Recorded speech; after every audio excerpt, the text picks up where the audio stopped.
Welcome back. We continue now. Acclaimed author, mental health awareness advocate, Sibusiso Ndzalama invites you to the world of researching and experimenting the fascinating science of neuroscience and the power of autosuggestion. So with his latest book, Farica, second edition, Ndzalama offers a powerful narrative that shines a light on the importance of self-awareness as well as mental control.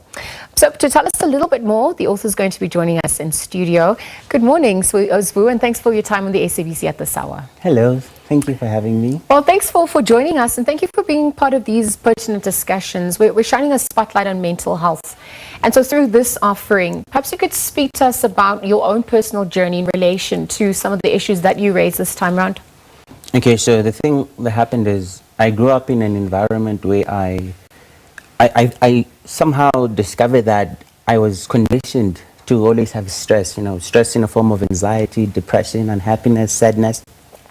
So I realized that it's one of those things that are always repeating, they're repetitive. Yes. So I actually found a gap. I was like, what's actually happening with me? And then I got to understand that you can actually change the state of being that you are in. Because the body, one thing about the body that you need to realize is that it memorizes things in which you emotionally repeat to it, right? So I was like, okay, there's the gap. So it was more like a journey of understanding what's happening to me. And then I was like, okay, I can actually change this. So I actually discovered a way in which a person can change their current state, from feeling negative to feeling positive and actually happy. So I discovered something called internal positive emotional affirmations. So you affirm as if it's happening now, using real-time emotions over and over again. So it's more like the law of over-practice. Please explain that a little bit further. I mean, the science behind that, because it's obviously part of neuroscience and some of the latest information that's available now. And because people are so inundated, overwhelmed with stress, sometimes, it can be a quick fix, or some of these tools can, just be a passing phase. Talk to us a little bit more about that science of over-practice.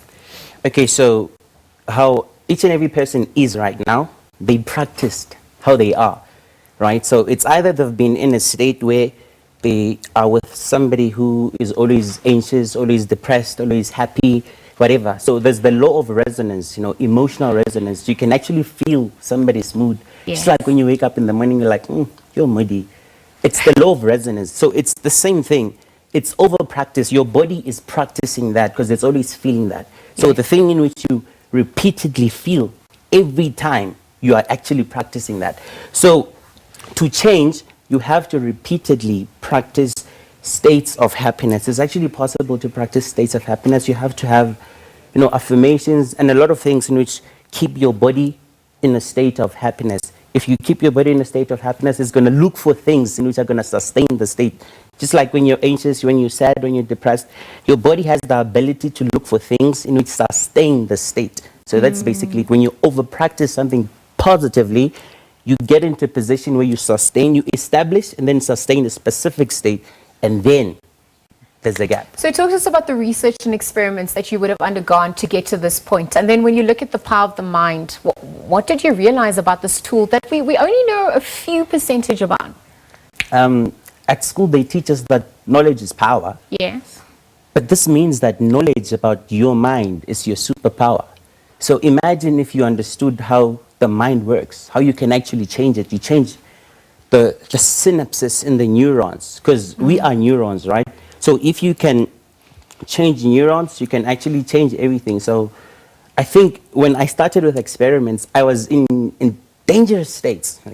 I've been in all states. Because the thing is, if you are in a state of depression or a state of anxiety, everything that has to do with you, your worldview, is going to be reflective to that state. You're going to perceive things through those lenses, right? So I've been into all states. So the trick is not to listen to what the body is suggesting. You must be the mind. You must be the conscious mind. And then that's just about it. The experiment is that you can be in any state.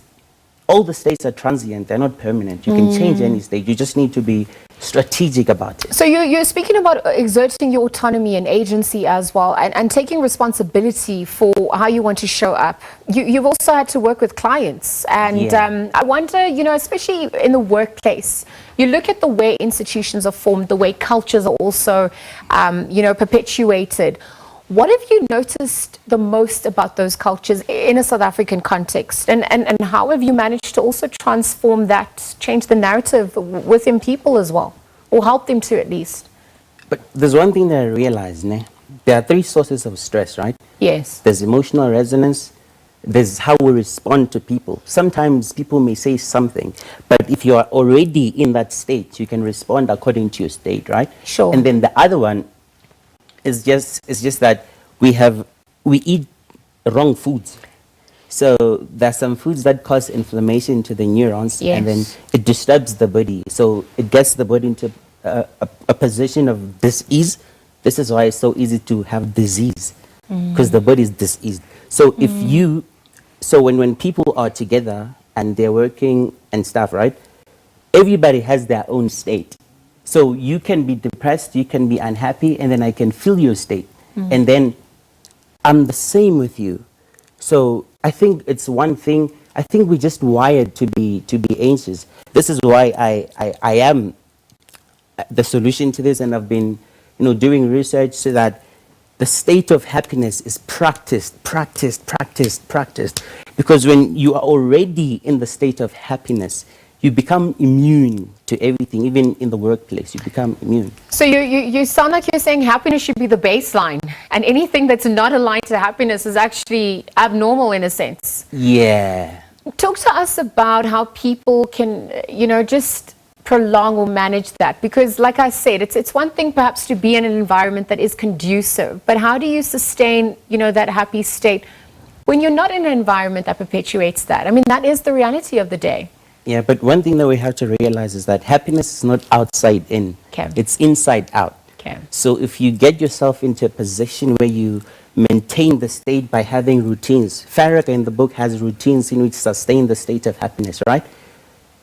Every morning when you wake up, you rehearse the Farica emotional triggers, right? These are Tell us there about that.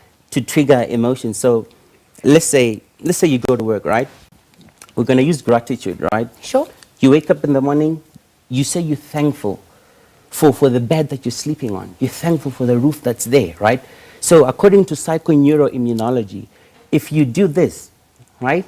You do this. Our muscles in which go to the brain and tell the body that happiness is happening. So even if happiness is not happening, and you say you are grateful for something, and then you smile like this, right? And you sustain that feeling, you over-practice it for an extended period of time. You keep doing it. You go to your workplace, you don't like your boss. When you get there, like, I'm thankful for my boss because he pays me, right? You don't like your job, I'm thankful for my job because it pays me. So that's basically it. These things they just work, man. Well, Sbu, it seems like you've cracked the code, and thank you for joining us and sharing those tools that obviously are here to empower us and live a more autonomous life with more agency. We're going to leave that conversation there for now. Sibusiso Ndzalama really just giving us some insights into his new book. It's entitled Farica, second edition, which delves into the importance of self-awareness as well as mental control at large. We'll leave that conversation there.